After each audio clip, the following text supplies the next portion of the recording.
Alrighty, we're going to go ahead and get started. My name is Adam Miller. I am the current Richland Hills Neighborhood Association president, have been for the past 2 years, and will be for about 2 more hours until we vote somebody else in. Thank you guys for coming. This is fantastic. I know the city's done a really good job of bringing good representation here, and I'm really proud of us as a neighborhood. This is awesome to see everybody showing up. So how this is going to play out is for the first 3/4 of this, we have a lot of just information to go through. So we're going to let the powers that be talk about some updates, also have a little time for Q&A, and then for that last quarter, we're going to do a little bit of housekeeping, which will just entail voting in some board members, as well as just talk about some upcoming events that we have planned at Richland Hills. So, first off, we have Kent White coming up. He's the Assistant City Manager, and I'll just let him talk. Thanks.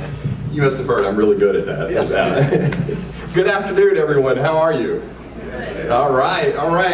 Thanks so much for hosting us today. My name is Kent White. I'm the Assistant City Manager of Lynchburg, Virginia, the best city in the Commonwealth, right? And I have the pleasure of getting to introduce a lot of great folks from the city who are going to give you a lot of information today. I want to recognize our Vice Mayor, Chris Feraldi is here. Thank you, sir, for coming. And I also send my best from our City Manager, Winter Benda, who regrets he couldn't be here tonight, but sends his best. And well, he sent his best, but unfortunately you got me. So that's how we ended up. My job is pretty simple. It's to talk to you a little bit about our efforts in the neighborhood and really kind of set up the things that you came to hear about today, specifically this major sewer infrastructure extension into the neighborhood, a major investment there. But I will say this started several years ago, and last year I want to give a shout out to our Strong Neighborhood Alliance, which is just a group of city volunteers, city employees from a variety of departments, and their whole goal is to listen and go door to door in neighborhoods and hear what's going on. So we had the opportunity to visit Richland Hills last year. We even crashed a couple meetings, a couple of National Night Out meetings, to just hear what you think of Richland Hills in terms of a neighborhood. And overwhelmingly, we heard you love it. That what a great neighborhood it is. Those who went door to door, we fielded a couple of questions, things about loose dogs, referred some zoning complaints and zoning concerns. But the product of that is a little one-page report card that I hope you got at the table over there with Josh and Charlotte. There were a lot of frequently asked questions that neighbors had about services in the city, so we've done our best to summarize them.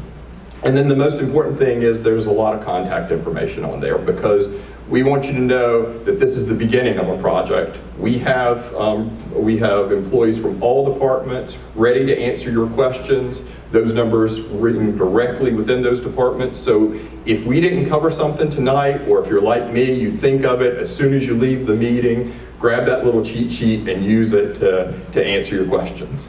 Obviously, last year when we were walking door to door, the biggest questions were about the sewer extension project. So we have our team from Water Resources here who's going to talk in detail about that project, next steps.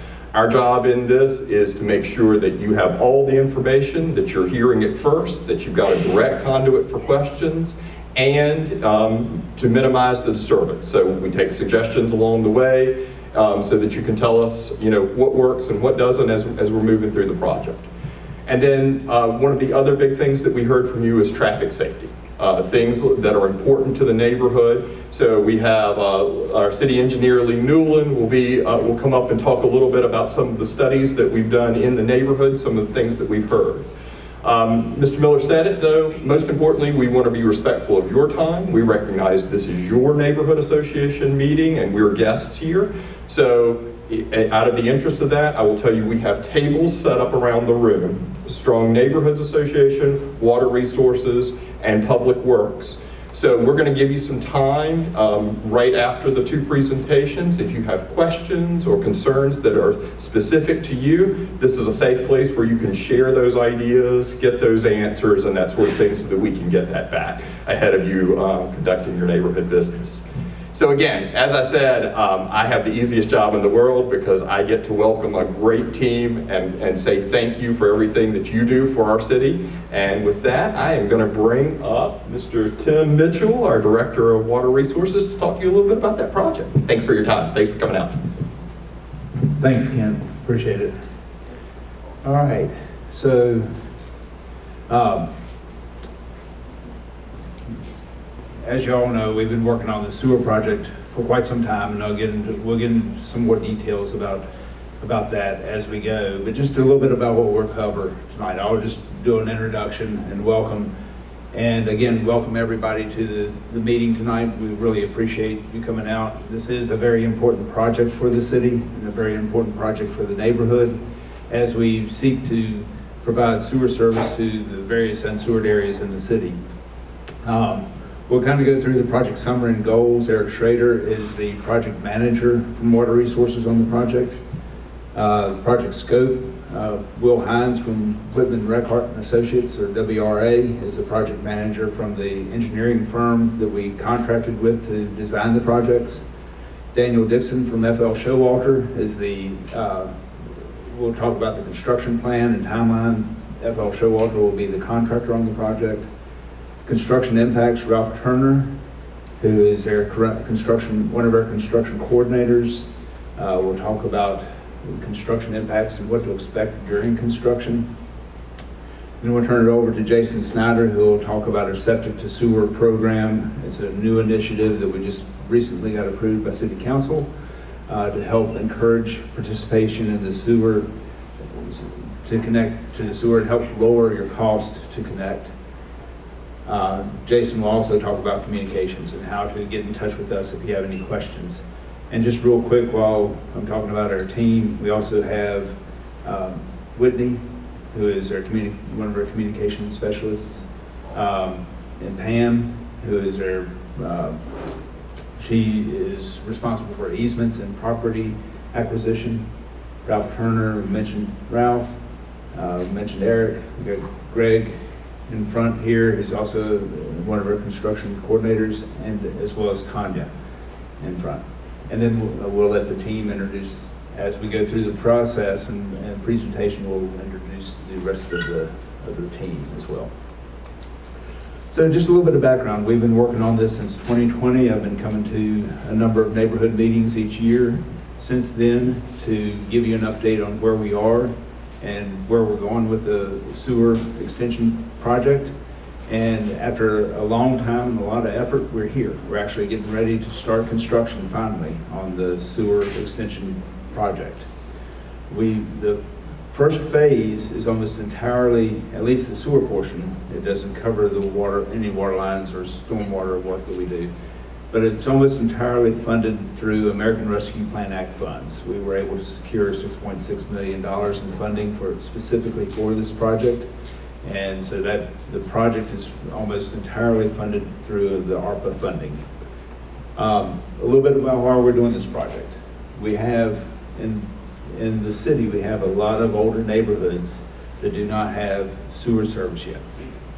And one of the things that's important to us is to make sure that the neighborhoods are sustainable.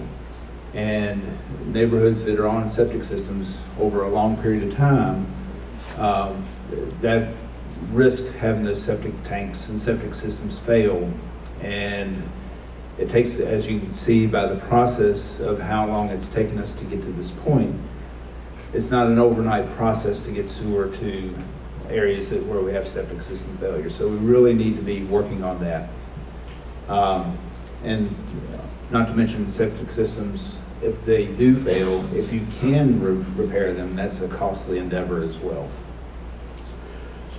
We also recognize one of the reasons that Richland Hills rose to the top was because of your commitment, the strong neighborhood association that you all have, and the interest that you showed in the sewer project itself. And we did a survey sent out to all the neighborhood to see what interest there would be in connecting to the sewer system if it were installed. And about 50% said that you'd be interested. That's not committing to it, but you'd be interested.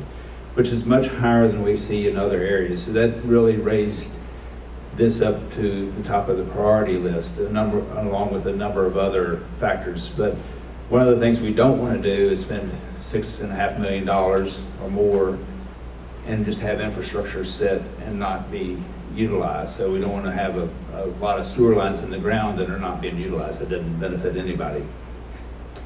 But again, wanting to protect the long-term health and viability of the neighborhood, that's another big goal of the sewer project. And then, as I mentioned, we have a septic to sewer program that we'll talk a little bit about more as at the end of the presentation. At this point, I'll turn it over to Eric Schrader, our project manager, and he will talk a little bit more about the specifics of the project. Yeah, I've been joining Tim since 2020 and some familiar faces. And maybe just to keep it moving quickly, we got other folks that can get into more detail on all these items. I'll just talk about our progress. Last year I talked a lot about easements, and we've been successful. We have gotten, well, it doesn't sound like much, but we've gotten 5 easements, and that has allowed this project in it. And it's a substantial project, and we're excited about that. Our engineer has completed their design. They're here to talk to you more about that design. And we have a contractor on board. FL Showalter is our contractor. He's going to speak to you about the phasing of his work and how that work is going to progress. And we're excited about that. We're optimistic. FL Showalter's done a lot of work for us in other neighborhoods, very similar work and successful work. And I'm most impressed. They care about their finished product. I've been happy with them. So I'm happy about this project and excited about seeing it get built. Yeah, so I'll turn it over to Will Hins with Whitman Reckard Associates. They're out of Richmond, and yeah, I'll talk to you more about that. Oh, let me hit a button. Yeah, great. Thanks, Eric. As he says, we're the design engineers for the city for this project, and so what our task was given, we were basically had to come into your neighborhood.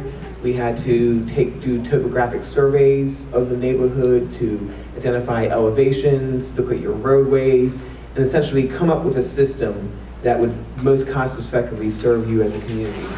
In doing that, you kind of see there's kind of 2 different connections. Almost all the sewer mains are going to be constructed within the road right away. So within the road, essentially in front of houses all along. For that, this is just a couple of examples of the 2 type of main connections that will be made available to you. And these type of connections are largely driven by the topography of the roadway and the topography of your house relative to those. If you can imagine, there's certain limitations as far as the elevation that we can put the sewer in the roadway. We can't put it, 15, 20 feet deep. That's not cost effective to construct that. So we had to kind of balance those in developing these. So the graphic on the left is a typical gravity sewer connection. Essentially, that's where there's going to be a gravity sewer main in the main roadway, and essentially then there's going to be a clean out that's installed at the property line. The clean out is essentially the demarcation between the city's system and what they own and what the homeowner is going to be responsible to construct and maintain. So the city will construct up to the right of way, and then at a later date, should you choose to connect to the system, you'll get with a plumber and determine how it's most cost effective for you to get to the city's connection that they provide with you. The second type of system is called a low pressure force main, and there's certain areas where essentially we don't have the elevation to give you a gravity connection for your house. We would have had to put the gravity sewer extremely deep. It just was not feasible to do that. So there's about 23 houses in the development where that's occurred. Essentially, when that happens, you have to install an individual pump.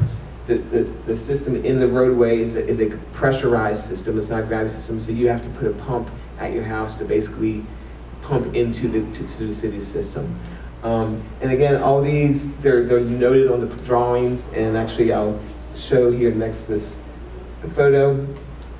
This schematic basically shows the purple is all the phase 1 area for the project. You see it's a majority of the area. The majority of the area is served by the gravity system in purple, but there are pockets where essentially we have the low pressure force main extensions where those homes, have a slightly different connection than you would for a gravity connection. But overall, you can see as the state it's a very significant project, over 14,000 feet of gravity sewer in the roadway, and another 1,800 feet of force main that the investment that the city is making to serve your community. In addition to the gravity system, the sewer system, there are a couple of other small components that while we were in your neighborhood, we like to disturb the neighborhood only once if we can. And there are a couple items identified, a few proposed water main extensions. They're not really extensions to serve, they're more improvements to basically improve the pressure in your system, to replace some lines that need to be replaced, to increase the available fire flow if there was ever to be a fire that needed to be taken care of. Those are in blue. In those, there will be a couple of connections if you're connected in that area. And I think we can talk about it a little bit more as far as the impacts of the water service in those areas. In addition to the water, there are a couple of stormwater improvements being made. We didn't do it as far as the overall evaluation. We were notified there were several problematic areas for drainage, and you can see a couple areas along Peachtree and then over to the west side where we're basically installing new stormwater pipes to essentially increase the capacity of that system to prevent significant issues of stormwater in those areas. So that's the overall project overview. And at this point, I'll turn it over to Echo Showalter. Thank you, Will. I'm Daniel Dixon. I'm very, very happy to be here tonight. I first got familiar with the Richland Hills neighborhood about 25 years ago when I helped move my best friend's mom, who still lives there, Miss Debbie Floyd Williams. She's in here tonight. So I will be on extremely good behavior over there for the next 2 years, okay? And I won't get hers out of the way in the very, very beginning. It'll be closer towards the end, so I will really have to be on good behavior. So if you don't know her, make sure you get yourself familiar with her, and she'll tell you a little bit about me. But anyway, I've been very familiar with it since that time. It's a wonderful neighborhood. The other really nice thing for FL Showalter is about a month after we're going to get started, we will be fortunate to celebrate our 90th year in business, in continuous years in business in your neighborhood in Lynchburg, and we're really happy about that. We have contractor's license number 21. There are only 2 or 3 out there that are older than ours, and we're very, very proud of that, and we appreciate all the nice remarks you gave us too. Eric, it's a two-way street. I like to use the expression, I'll rob a bank for these folks. If they ask me to rob a bank, I'll ask them where to meet them with the money. They're really that good to work with. So they don't do that, of course, but I would be willing to do it. Take it seriously anyway if they ask me. That's how we're funded. That's how they're funding, yes. That's how, now we're getting to the bottom of things. So anyway, I'm going to do my best to flip through this. There are going to be 3 pretty distinct phases. We're supposed to be over there approximately 18 months. It's the way it's set up in the beginning. Excuse me. Sometimes unforeseen things happen that require us to be there a little bit longer. We will get started down on Meadowbrook Road. There are 2 residences at the bottom that requires sort of threading the needle between the 2 residences to tie in. I think there are about 6 manholes throughout the neighborhood that we will end up machine coring and laying out of, and they're in various locations. But we'll start on Meadowbrook Drive, down on the bottom in this Richland Drive, west-north, and we'll also bring a second crew on Taylor Road and Middleview Street to address those areas probably in the first 6 months of the project.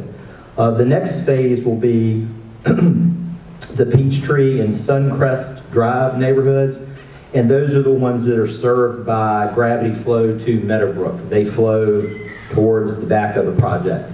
And the third area we'll be working in, probably the last period in the project, will be what's left on Meadowbrook Road and also over in the Morton Drive, Norcross Drive, and mostly on Nelson Drive. And I think a lot of those force main systems, or a good number of them, are up there on that end of the project. Anyway, we are going to put 2 crews there. We'll have a general superintendent. His name is Dwayne Phillips. He planned on being here tonight. He'll be a single point of contact for the city, and he is a very friendly guy, and he'll know most of you all by name by the time we finish working in the neighborhood. We have filed a maintenance of traffic plan for approval with the city, and what that involves is basically 2 functions. One is there are roads that we'll be able to easily detour people around, so unless we're working right in front of your house, it would be relatively easy to get to your residence by another roadway than you normally. It might not be the straightest point, but there will be a road for you to get there. The second part of that is when we're working on the cul-de-sac streets, those will be a little bit tighter, and the idea is they'll be passable. We'll make it where they're passable. There may be times where we have to flag and close the road temporarily to make a particular action happen, but we'll notify everybody ahead of time about those things. So not really doing anything different for this project than we've done all over Lynchburg. We just finished up the 4th phase of Blue Ridge Farms here about 6 months ago. And I think we spent 5 or 6 years over working in that neighborhood over time. So we're really looking forward to this. I understand there's another piece of this coming later on, and we'll hope to work with you all on that too. If you want to get in touch with me, just ask anybody with the city and they'll be able to point you in my direction. Thank you.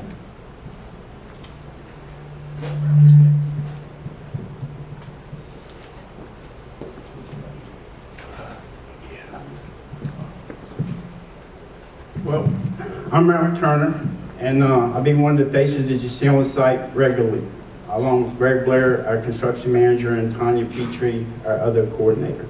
The working hours for the contractor, we're going to let them work Monday through Friday from 7 to 5 p.m., and if Saturdays are needed, it'll be 8 to 4. We will have multiple streets closed at a time, so they have to be working 2 crews because they have 18 months to finish the project. So they'll be working with 2 crews. It might be 2 crews on one street, or it might be 1 street and another street, or a street and off-road. But just be prepared. They will give you access in and out as they're doing that work. But we are looking to have basically 2 crews work on this project all the way through the construction phase. Residential and emergency vehicles will be allowed to access in and out. The contractor will work daily with the 911 communications center to notify which streets are closed, what access routes to use. Now we get to the pieces that I always get asked. Noise and dirt. It will be dusty at times and very noisy. These big pieces of equipment have backup beepers for safety, so you're hear beeping constantly during the daytime.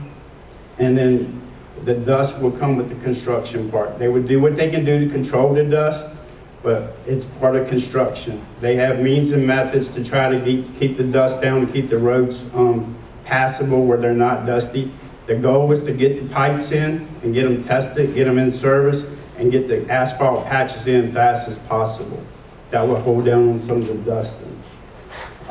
They will have scheduled water outages. You will know ahead of time, 24 to 48 hours in advance if it's a scheduled outage. Like if we had to cut the line or hook you up to the new line, you will be notified 24 to 48 hours in advance. If it's an emergency and they happen to break something as they're doing construction, that may not be a scheduled outage where you get notified. But we'll do everything we can do to let you know that the water will be off in your neighborhood or to your residents as the process is taking place. So we'll move on to the schedule that we're talking about does not include holidays and weekends. Holidays and weekends, we'll try to have all the streets open and no work activity on holidays or weekends. So if you, let's see, we're going to street and off-road construction will be simultaneously. They're going to start off-road and work to the streets. So they will have equipment on the road as they're working to the off-road area. So just be careful that they have equipment moving back and forth between your residences if you're off-road and at the end of the cul-de-sac especially. They deal strictly with Lynchburg school systems. They're notified on a regular basis what roads are passable. We deal with them on a regular basis as to where they need to get in for pickups, and trash pickup the same too. They work with the trash people to schedule their pickups to make sure they can get in and get all the trash picked up. So we're talking about a little bit of safety. Please be careful when you're out around equipment. This is big equipment. It's moving around, and they have very little visibility around them when the inside equipment working. So please stay out the radius of the equipment, the turning radiuses and the swing radiuses. That's very critical that you follow that safety and stay away from that equipment. Especially if you have little ones, they like to come watch. And it's a good babysitting thing that we see a lot of times. They'll come watch for hours and they're ready to go for a while. But if you bring them up, make sure you talk to the contractor and keep a safe distance. And they're good to work with you to let you get a eyesight and see the equipment and stuff. So I think that's all I have.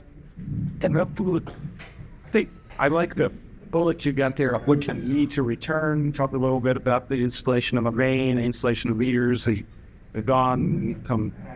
Oh yeah. So what happens is we'll be through one area, and then as we're working, we might lay the main line, and then we have to come back and do service connections. So you might see the construction guys, they'll be going through and they'll do the work, and then they have to come back to the same spot, maybe once, maybe twice, sometimes 3 times, but it's a part of the construction phase and that has to be done. So don't get all upset if you have to see them come by your house, they come back, start digging up again in maybe a month or so.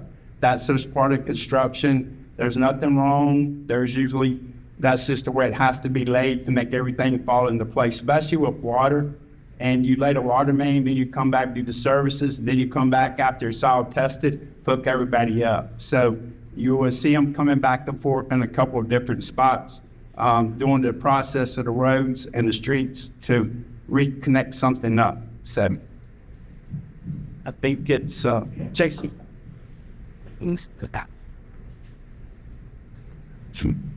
So I'm Jason Snyder, former resident of Richland Hills, so I recognize a lot of familiar faces, so hello. I'm now with Water Resources, and I'm here to talk to you a little bit about our septic to sewer program and then about communications for this project. So we're really excited about the septic to sewer program. One of the big asks from the neighborhood was that we provide some kind of incentive or cost savings to residents and property owners to hook up to the system. We got approved through City Council a sewer availability fee waiver for a 2-year period for all homes currently who have access to a sewer line. These are generally homes kind of along Meadowbrook where you have a sewer line run behind the properties, and on some properties kind of on some dead ends in the neighborhood. So there's about 31 properties currently who have sewer access who could take advantage of this program, hook up to city sewer for basically a $2,000 savings from the city fees. So if you look to the right here, the cost to hook up to city sewer is generally there's the $1,950 availability fee owed to the city and a $1,330 connection fee. And then there's the cost to your private plumber to on the line from your home to the city sewer system and to decommission your septic tank. So this fee waiver is basically eliminating the $1,950 charge for a 2-year period currently for all the homes who have access now. As the sewer lines are run through the neighborhood and sewer availability is extended, from that point, you have 2 years to hook up and take advantage of the $2,000 availability fee waiver. Right. Yes. Just a clarification on that, they'll have 2 years once the project is completed. We may do what we call partial substantial completions. We'll finish a run, test it, inspect it, make sure it's tip-top, and then we'll turn it over to the city, and then we'll begin that. So it could be a year from now, maybe. Yeah. So as lines are considered available or accessible to you, you'll get a letter from us in the mail informing you that your 2-year window for the waiver has started. It tells you when it will start and when it will end. You'll get that notification from us through a mailed letter, And what I'm going to talk to you about on the next slide is just general communications that we'll have throughout the course of this project. So you'll be well informed when that 2-year window starts. All of the properties who are currently eligible for that program, who have access, have already received a letter that their two-year window has started. So, yeah, so that's it there. So communications, you're going to hear a lot from me over the next 18 months to 2 years. I'm going to do my best to work with the team here to keep you updated on where the work is happening, what's going on, where the detours are, everything that you need to know through the process. That is my commitment and my goal, and I'm going to do the best job that I can to make that happen. You'll see on the screen there's a QR code. If you have not signed up for email updates on this project and you want to get regular updates on this project, I highly encourage you to sign up. You can go to that QR code. There's a form you fill out. It's just your name and email. That's all we need. You'll get added to the list. Some of you, I'm sure, are already on it, and you're already getting emails. Yeah. So encourage you to do that. If there's one takeaway with communications, because this is a 18-month project and things are changing week to week, we'll keep you posted, but you've got to be signed up for that email update to get that. We'll also have a project webpage, which will also be updated, probably a little less frequently, probably kind of bigger picture things, maybe kind of a month at a time as opposed to more frequent. And I had it here somewhere. You all should have received in your mail an info guide, which includes a link to our website and the QR code for the email sign up. Also, my information. You can call me anytime, you can email me anytime, and let me know if you have any questions or concerns about the project. If it's construction related, I'll get you in touch with the right people. If there's ever an emergency, like a water emergency or a sewer emergency, you don't have sewer lines yet, so maybe not yet, but stormwater emergency, anything like that, we have the number on there for our 24/7 hotline as well. So sign up for the email list. I do the best I can to keep you informed throughout the process.